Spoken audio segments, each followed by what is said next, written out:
တခုခုလိုချင်လို့ရအောင်လုပ်တဲ့အခါကိုချင်းစာတရားတယ်သူ့ကို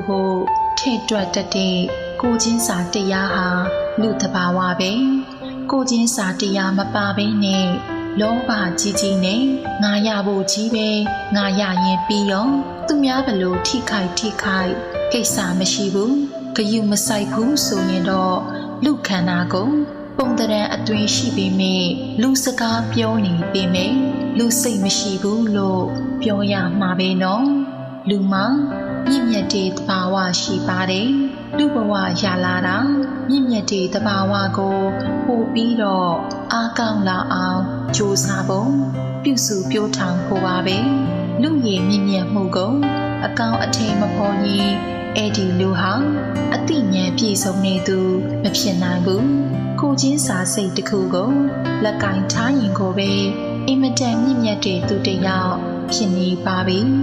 ကျေးဇူးတော်ရှင်ဆရာတော်အရှင်ဦးစောတိကမဟာမြိုင်တော်ရာဟောကြားတော်မူခဲ့သောတရားတော်ကိုကျမတို့ဓမ္မတိမ်လွှာအဖွဲ့သားများမှဓမ္မဒါနအနေဖြင့်ပြန်လည်ပြီးတော့မျှဝေလိုက်ပါရှင်